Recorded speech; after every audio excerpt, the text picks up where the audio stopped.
So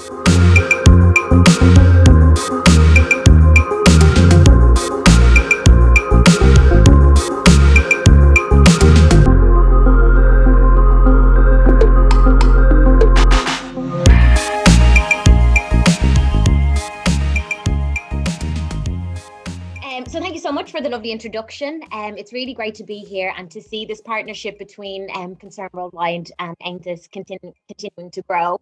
I know Concern are very proud sponsors of your Star Awards. So it's lovely to be on this journey with you guys. So good afternoon, everyone, and welcome to Concern Worldwide's Digital World Café. My name is Jessie and I'm the Public Engagement Coordinator for Project Us. We're also joined by Breda, and she's Concern's Global Health Advisor, and she's going to co-facilitate today's workshop on SDG 3.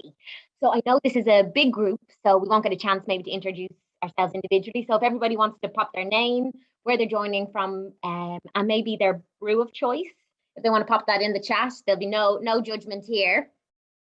And like Barry said, just with housekeeping, and maybe we'll all just keep ourselves on mute until we reach the breakout rooms. So this workshop, it's very interactive. It's full of knowledge sharing opportunities. You'll have a chance to experience some of the tools which we use to engage groups with global issues like Agenda 2030. And if you have any burning questions, pop them in the chat box and I'll make sure to keep my eye on that.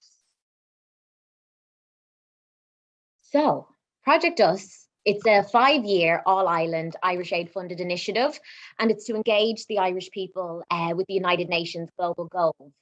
So since 2018, we were hosting World Cafes all over Ireland, in the flesh, World Cafes, and to generate discussion and share ideas on how we could make a more sustainable world for all. So we partnered with other organisations, community groups, the private sector, youth groups, and it's to assist them on their global goals journey. During that time, we captured the views and recommendations of, I think, over 1,000 Irish people on issues like climate change, gender equality, poverty, hunger. There you go, you can see everybody. It was totally colourful, totally packed events, full of treats and goodies, but now obviously we're online. But during that time, we produced the Project Us report, again, supported by Irish Aid and co-authored by Concern Worldwide and the University of Limerick. It's hoped that this report, which was sent to Taoiseach Micheál Martin at the end of 2020, will help kickstart a decade of action, kind of led by Ireland towards achieving the global goals.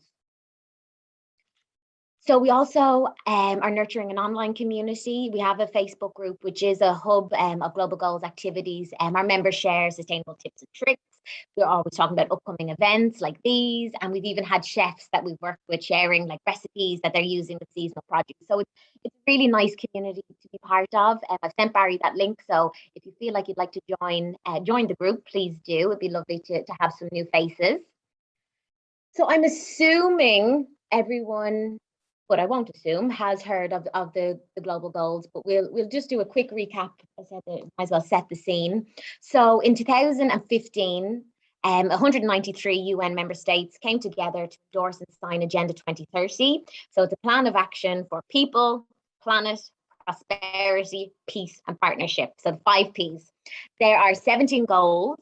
There's 169 targets, 230 indicators, and obviously they cover a broad range of sustainable development issues, so including ending hunger, ending poverty, improving health and education, making cities more sustainable, and combating climate change. So the 17 SDGs, they carry on the work begun by the Millennium Development Goals, the MDGs, which galvanized a global campaign from 2000 to 2015 to end poverty in various dimensions. So yet, while the MDGs only applied to developing countries, the SDGs are universal. They're for everyone, everywhere. Again, a lot of people aren't aware that Ireland played this fundamental role during negotiation with former UN Ambassador David Donoghue co-facilitating. So it really means like our role obviously doesn't end there. You know, we have to live up to our commitment, and I really think that we'll have to lead by example. Then obviously against the pandemic, plans for a decade of action and advancing the SDGs, it does seem daunting. Maybe damage has been done, things have, progress has been reversed. We also have to ask ourselves, did this all get a whole lot tougher? But we have to remain positive. The topic is more relevant than ever. It's critical really to keep the pressure on at this stage. A immediate response and curb COVID-19, but the response and the recovery, it cannot be delinked from the SDGs. And I think that's really, really important. So we are going to get straight into our first activity, but we'll be just using the chat for this. Maybe some of you have used this before, but it's a really nice way to introduce the goals to people and just to see where people's minds are at. Throughout these sessions, we ask participants to put the goals in order of priority. So from our pre-cohorts, the top ranking goals for SDG 1, 4, 5, 13, and 17. Now in various orders, but these are the ones that cropped up the most. So in the chat box, we're just asking each participant to maybe rank the goals in order of priority for you as a global citizen. So just your top 3 and why. So have your priorities changed? Are you seeing the world differently? You know, everyone is talking about wanting things to go back to normal, but like I said, maybe more normal isn't good enough. So if people just want to pop their thoughts in the chat and just take 1 minute and just to see where people's minds are at. So we've got Fiagra 13, 14, 12. And again, if people just want to add maybe any reasons why, or like I said, if their priorities have shifted, continuation of the MDG's ambition to eliminate extreme poverty. They end with goal 17, partnerships for the goals. And I believe that's to emphasize a continued commitment and to work together to achieve progress for all. So obviously the order of the goals, they don't signify any priority, and obviously they're all critical and interdependent.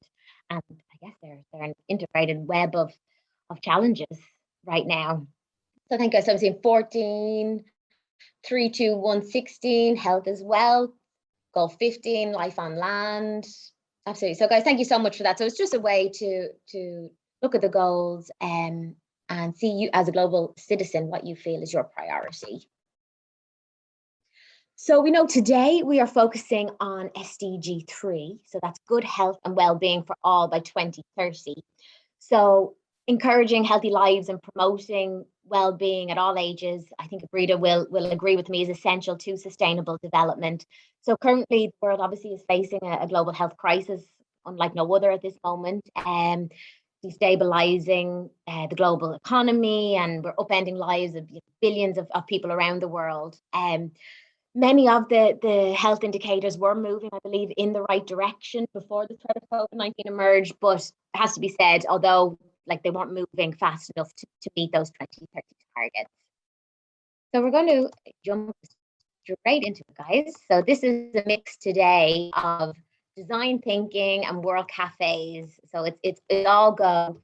So I'm going to ask Barry to put you into breakout rooms. And I want each group to look at the SDG 3 targets. So I will pop a link to the group so you can use them as a reference. We're going to use a really, it's very versatile design thinking tool. I think it can be used for many activities. So it's called Rose, Thorn Bud. I'm not sure if any of you guys have come across this yet. It's designed to identify what's working. So that's the Rose, if you think there's any success stories that have come out of these targets. The Thorn, what's not, or what maybe is one of the main challenges, and what can be improved, the Bud, or what has potential. So maybe if we could look at this maybe locally and globally. So Barry, I am just going to put a link into the chat, and it'll bring everybody to the SDG 3 targets. And if people want to take maybe 5-6 minutes in these groups to discuss, and then we'll come back to the main group, and we can discuss very briefly. Back in the main room. Okay, how did everybody get on with that activity? We noticed that you weren't rushing back to the main room, so we kind of thought that was a good sign. Would there be anybody maybe from group 1 that would like to share any of their thoughts? Laura, I think we were group 1. You had offered to feedback. Oh, thank you, Maura. No worries. Yeah, we were just chatting with Senna, who is doing Learners as Leaders and is studying international peace. I think I can't remember the exact title of your course, Senna. Sorry if I got it wrong. Oh no, that's correct. Yeah, and we were just talking about the connections between, the thorn, the challenge, and the bud, the potential that COVID has kind of shown, has kind of widened a lot of inequalities that were pre-existing, but education and access to quality education is that kind of bud of potential, and that, the more people are educated about these inequalities, the more we can actually do to change it. And Senna was kind of highlighting the important role of informal education in that as well. Okay, thank you so much, Laura. Thank you, Senna, for that feedback. Is there another group maybe that would like to share what they discussed? Pietro, would you be volunteer? Would you volunteer what you have just said in the group? You're muted. Okay, 2 years later, I'm still on. Oh, it's classic. Thank you, Chairman. So we just were getting started, really. So we talked a little bit about COVID being possibly the start of a threat that's going to be persistent unless we deal with it everywhere, and that requires global cooperation. And in that, if we don't take care of it everywhere, it's going to eventually get back to us. So how do you get countries to work together? How do we get this international cooperation? And the UN is the best vehicle, but the UN is also, with its flaws, I mean, it's our best shot at the moment. But because of the power structure within the UN, it's not as effective as it could be.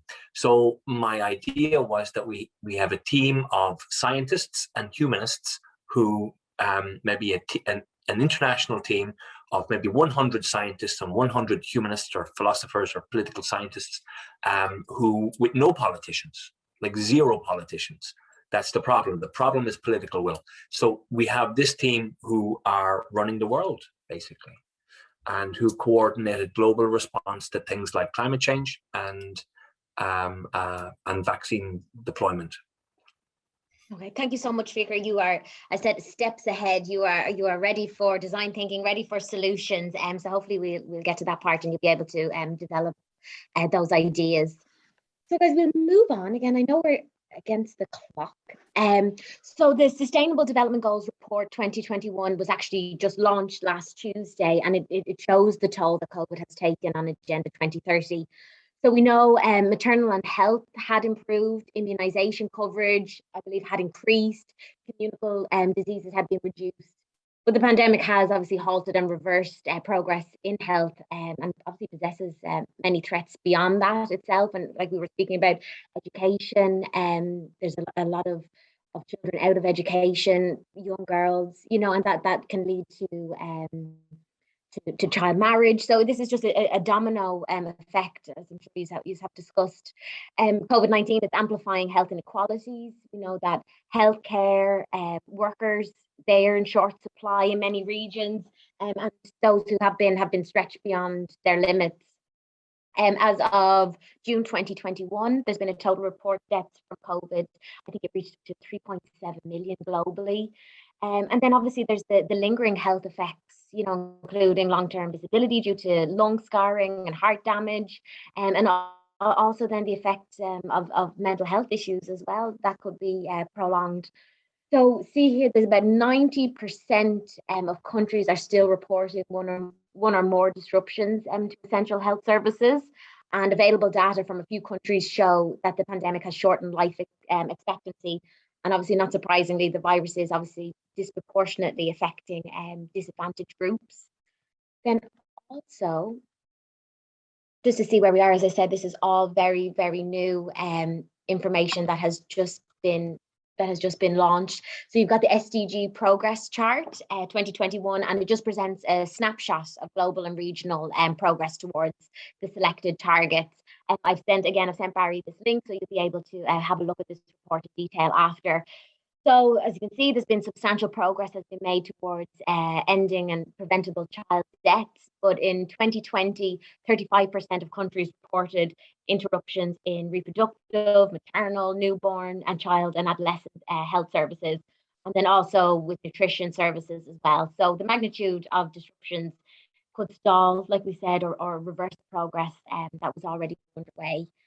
Then we say if we look at like malaria, obviously the African region here carried a disproportionate share of the global malaria burden. So there's about 94% of malaria cases and deaths in 2019.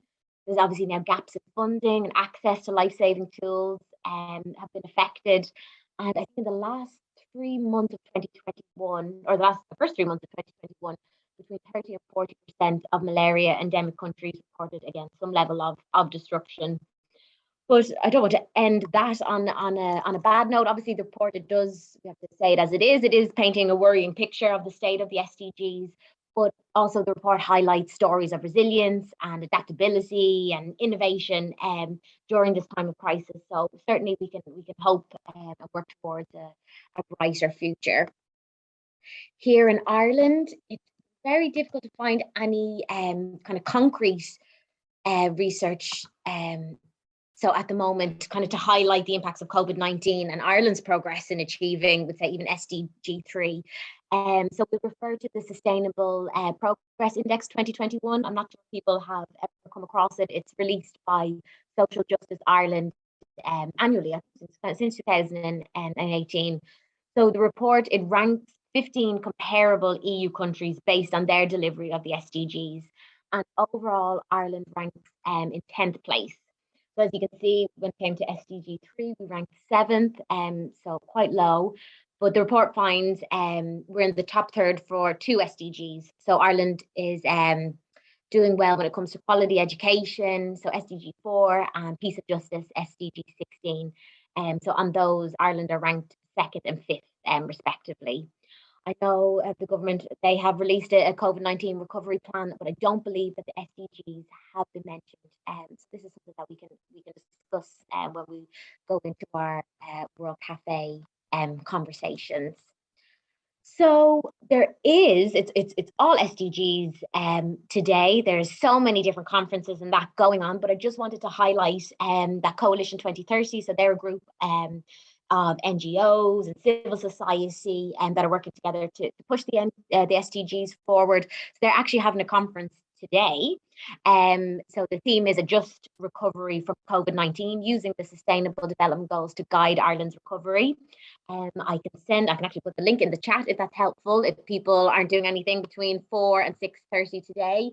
As you can see, they have a number of speakers. I'll just pop that in the chat if anybody's interested in registering. So that is going on. So hopefully we will know more about Ireland's progress and Ireland's plans and what's in the works.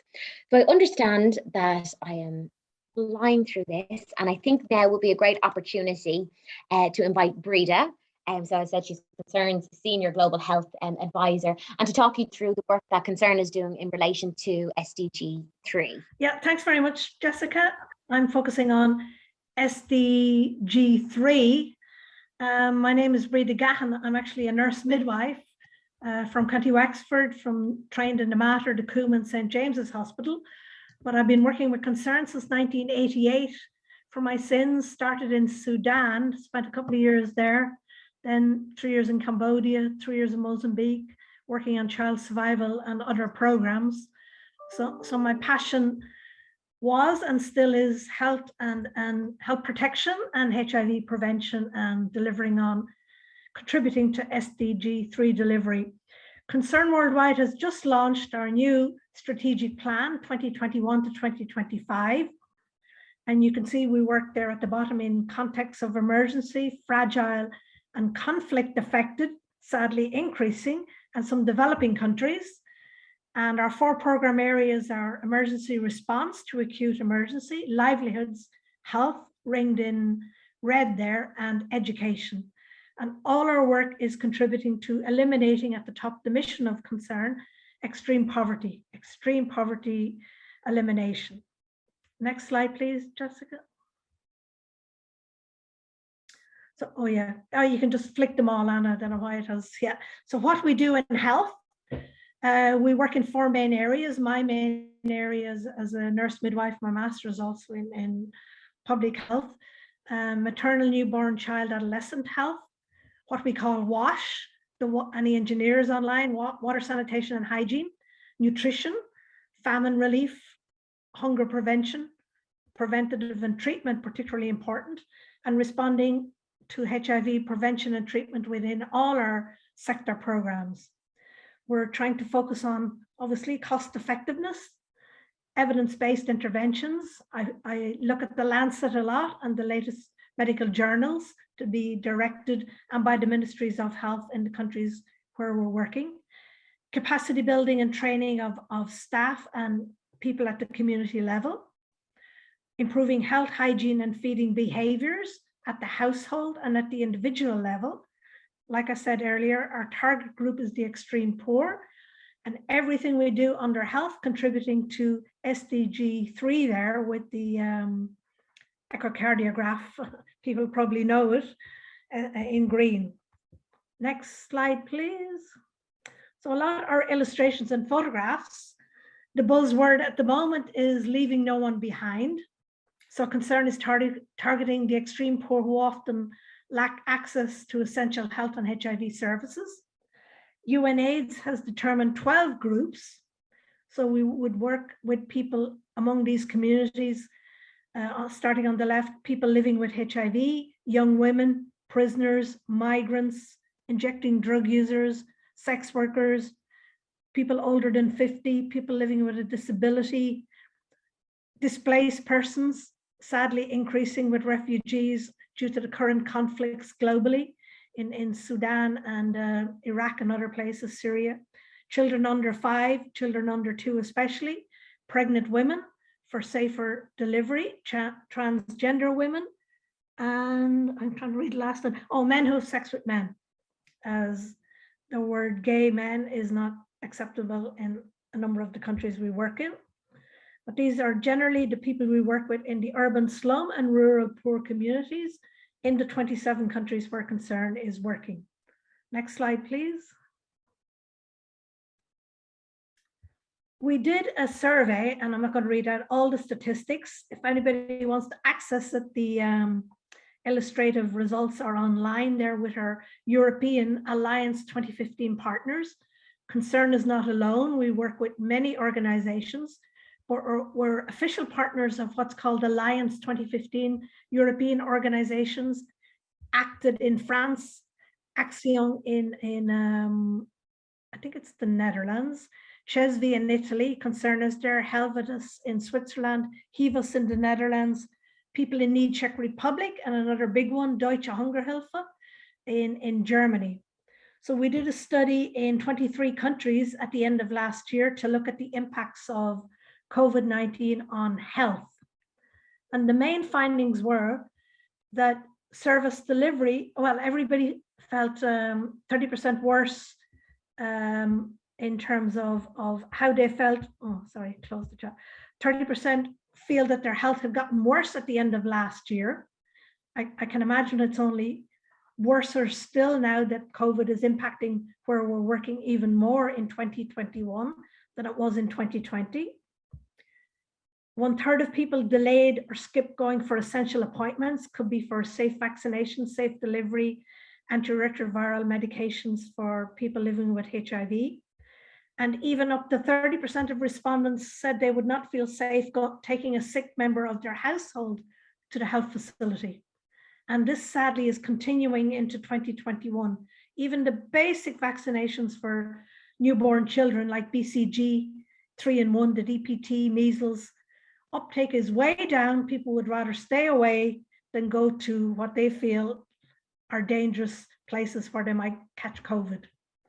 The whole study is at that link if anybody wants to look at it later. Next slide, please.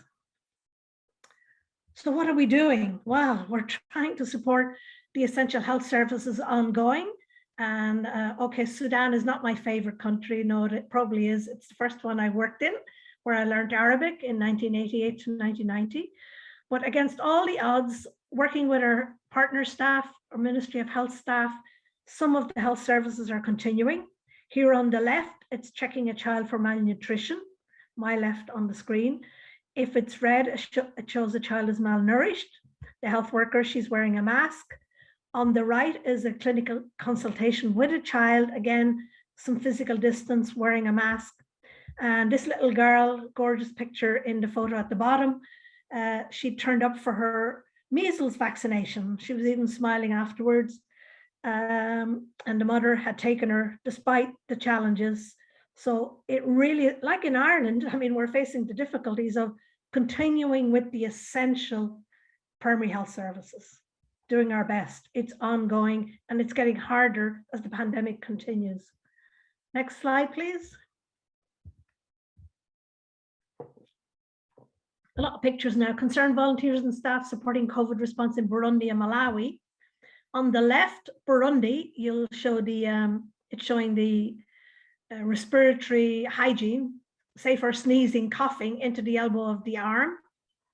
This is in a classroom in that's Burundi. And on the right, distributing soap to the health surveillance assistants and the community health volunteers. Even when I was living in Sudan way back, and in many countries, poorest populations do not have soap. I even had a ration card for soap myself when I was living in Sudan. So the basic of hand washing is a challenge, not to talk of finding a mask. The physical distancing, but in crowded slum populations, that can be a challenge. Next slide. Here, we're very proud of these photographs because they were accepted for publication and uploading on the World Health Organization website. To my surprise, I sent in 6 and these ones were selected. Only about 12 photographs went up in total. You'll see them at that link. Maybe it's more, maybe it's 15. Anyway, 2 of concerns were accepted. So the one on the left is from Central African Republic, RCC, risk communication and community engagement, which is essential to support people to understand how COVID can be prevented from transmission through hand washing, physical distancing, mask wearing, keeping away from the virus, basically. And on the right, in Bangladesh, they love to do things big. They went and supported through Irish Aid and UK funding, hold testing through these testing booths in the community. Again, if anybody wants to see all the photographs, these are 2 of concerns that were included. They're at that link on the site. But again, frontline workers putting themselves in danger. You know, the guy on the right is dressed in full PPE. And I sadly read last week that in Uganda alone, the week before last, 16 doctors died of COVID. This is a country that cannot afford to lose any health workers. Since the beginning, they've lost over 100 health workers. We've no idea in CAR, Central African Republic, the data isn't even there to know how many have probably died. I know quite a few have been infected and survived, and a good number sadly have died in Bangladesh. Bangladesh is going through a very bad period at the minute, and Indonesia currently is the worst country affected in Asia. Concern doesn't work in Indonesia, but we work in Bangladesh. Next slide. So the challenges of the COVID pandemic in achieving the SDGs by 2030, it's a bit boring, but it's a bit sad as well, and more than sad, you know, from reversing progress on SDG 3, which has been proven now with the latest reports, to the negative impacts on 1.25 billion students who have missed schooling and missing ongoing. I do have concerns even in Ireland. In September, will all the kids be going back to school safely? It's the same in the countries where concern is working. Will the teachers be allowed back?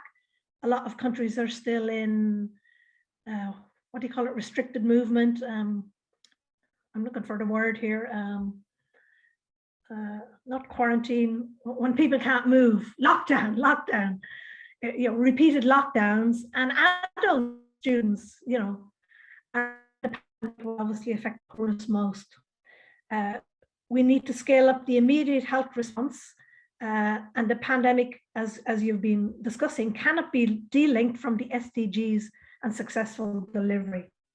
The prevalence of poverty, extreme poverty, weak health systems, lack of education, and one of your guys mentioned it there, this is more important than anything, a lack, sadly, of global cooperation exacerbates the pandemic and the next pandemic.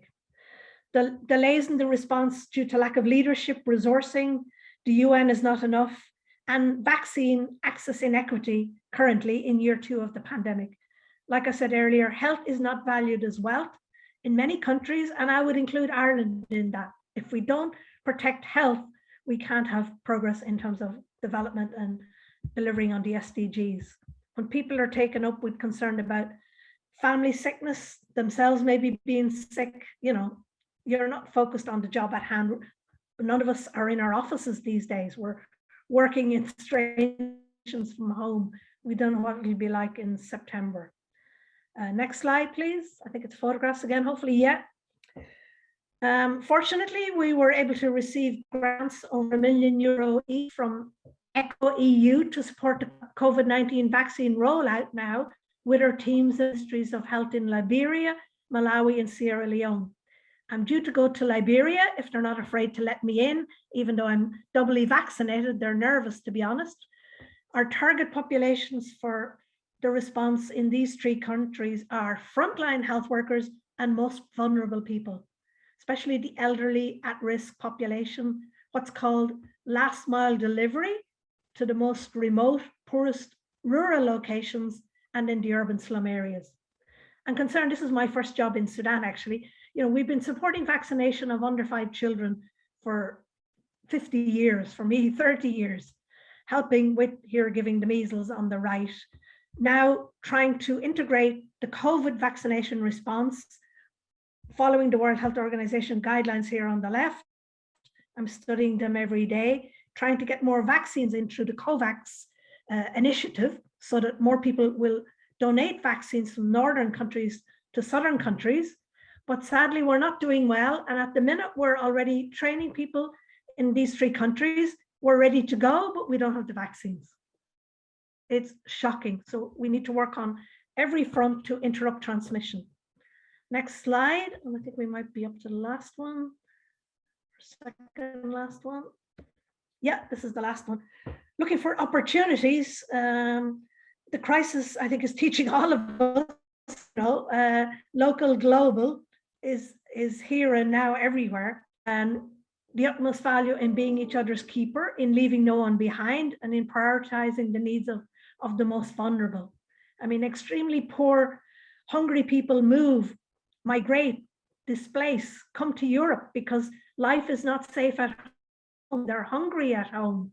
They would rather stay at home. I haven't met anybody in any country I've worked in for more than 30 years who likes leaving home. They hate it. They want to stay where it's safe, but the opportunities for a safe life are not always available to them. The political will, positive leadership, and equitable access to virus transmission prevention resources. We need to continue with transmission prevention, as well as getting access to the vaccines. We need to revalue health as wealth, as an essential asset for all development to help extremely poor people sustainably escape extreme poverty. We need to increase the global investment in health and education globally going forward. A friend of mine used to say in the past in terms of HIV prevention, and I would say the same for COVID-19. Education is the social vaccine. In real terms and metaphorically speaking, education is the social vaccine. We need to get our priorities right. Technically, we know now how to prevent COVID-19 transmission. It's not right, it's not easy or right, because we're keeping away from people, we're wearing masks, we're not going to the office, travel is down, but we know how to technically prevent it. We can protect more with the vaccines. And Mike Ryan, a famous Irishman now, I've known him for many years, but he's now well known to everybody. Right back in 2020, he was saying, no, none of us are safe until all of us are safe. He's repeating it again this week. He's getting angry at the disparity in terms of access to vaccines. Countries in the north looking for booster vaccines before even health workers and essential frontline workers, teachers are protected in developing countries. Of course, they're going to get on boats and go everywhere, anywhere for a better life. That's it. I hope you've understood my Wexford accent. And back to you, Jessica. Thank you so much, Breda. As I said, I knew Breda's obviously coming with a wealth of experience and knowledge, so it's very hard to follow her. But obviously, as she said, the crisis has reinforced this interdependence, of our world, and it's brought to the fore kind of the urgent need for global action, to meet their basic needs, and to build a fairer and more resilient world. We're facing common and global challenges that have to be solved through common and global solutions. So another way that we engage people in conversations and trying to come up with solutions and use the World Cafe the model. So our new online World Cafes, they're based on the same principles and practices as our project does in the flesh workshops. The only thing is we're missing our tablecloths where we doodled, as you've seen in the pictures, which was always a great learning and a very inclusive way for people to engage as well and to learn. But anyway, this is a new way. The benefits of a digital World Cafe. You can transcribe it automatically, and we can produce, different content from that. So that is another great thing about digital. But what we'll do is maybe we'll just even pick one question, because maybe some people have questions for Breda that they'd like to wrap up with. But what we do is I'm going to pose one question, and you're going to go back into your small groups in the breakout cafe or in the breakout rooms, and maybe you'll spend 4 or 5 minutes discussing one of the questions. So it would be great if somebody from the group, maybe we could nominate somebody to give feedback when they come back, just to find out what people were thinking or what way the discussion went. So question 1, before Barry breaks you back up into your groups, what are the opportunities, transformative change that COVID-19 pandemic presents to help us achieve the SDGs? So what are the opportunities, transformative change that the COVID-19 pandemic presents to help us achieve the SDGs? So big question. So we will see you all maybe in 4 or 5 minutes.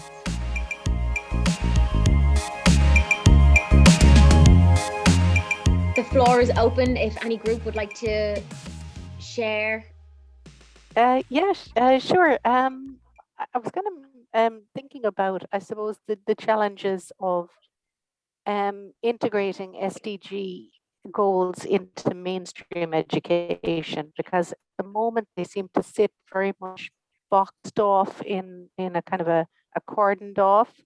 And what needs to happen is they need to be both at policy level and a practical level, but particularly at policy level, integrated as there being a necessity to put them into the curriculum, because when they're not on the curriculum, they won't be an educational priority. So I guess that's the big thing I'd really like to see happen in a way. Thanks, Marie. Absolutely. I think that makes perfect sense. I think I said they are only touched on maybe in CSPE or geography, but like you said, they haven't yet been integrated into academia just yet. And that's something then we could look at. Maybe the next question, if we have a few minutes, solutions, how, or I'll certainly give you a tool that you could use, or we could come back and do it together as a group. How would we get there? What are the obstacles? How would we overcome those obstacles? And how would we implement them, I said, into the school curriculum? Is anybody see any other opportunities or transformative change that's coming out of this? We should it's an opportunity to reevaluate our relationship with the natural world. So if COVID jumped from a bat into a human, we need to stop industrial farming, industrial fishing, and we need to live, we need to find a way to live in balance with the rest of the species on the planet. That's my personal lesson from it. Eating less meat is important to me. I think it's a tragedy if we just race to get vaccines into us and jump on planes to Lanzarote and keep buying stuff. And, the whole consumer model that we've grown up with, I grew up with was, if you look around, people just want to buy a new Jeep, as opposed to, so it's to change the values, I suppose. We need to, and like the previous speaker was saying, we got to embed that from the start. We got to embed an empathy and an understanding of our reliance on the natural world, the ecosystem services we depend upon. Most people don't have a clue about that. They don't know that we get the oxygen from the ocean and from the trees, and they just want to go to Argos and buy another PlayStation game. So the whole mindset has to change. And I think she's right. Education is the vehicle. Is the key. Thank you, Fiacre, for being so honest and sharing your process. Obviously, and things are constantly changing. Tom, did you raise your hand? Did you want to? I did, Jessica. Thanks. Yeah, I wholeheartedly agree with Fiacre. I mean, we cannot go back to business as usual. Business as usual has brought us to this terrible, terrible crossroads. Now we have to make a decision. Without nature, we are lost. We're lost. And I get concerned about the overemphasis on education. We have to realize that it's the people with PhDs, masters, and all sorts of wonderful credentials who have brought us to this, because they're the policymakers. They're the very well educated of this planet. Now, these educated people have brought us to this crisis because often they are linked to vested interests. So when I hear education, I have to think we have to be very specific. Who do we need to educate? Because the educated people are, and it's not the ignorant poor of the South who have brought us to this crisis. It's the well-educated people of Western society, because they are in huge, powerful positions in fossil fuel companies, in agricultural corporations. They're well-educated. They know what they're doing. They're making a profit on doom and gloom. So yes, by all means, education is important, but we have to be very targeted. Who do we need to educate? So thanks, Fiacre. I fully agree with every point you made. Thank you. No, thank you both. I think that is a excellent way to almost to wrap it up. So we're thinking ahead. We're thinking of solutions.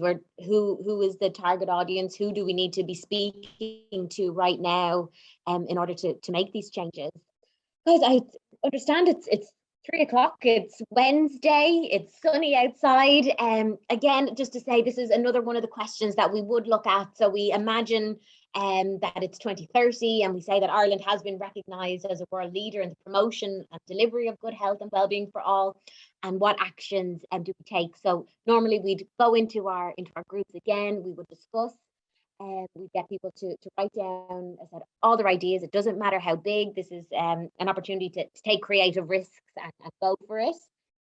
Following that, what we would do is, I'm not sure if people are familiar with this design thinking sprint. It's a great way. We would usually have 6 of these going around at one table. Everybody writes down their favorite idea. They pass it anti-clockwise. The next person then would elaborate on that person's idea.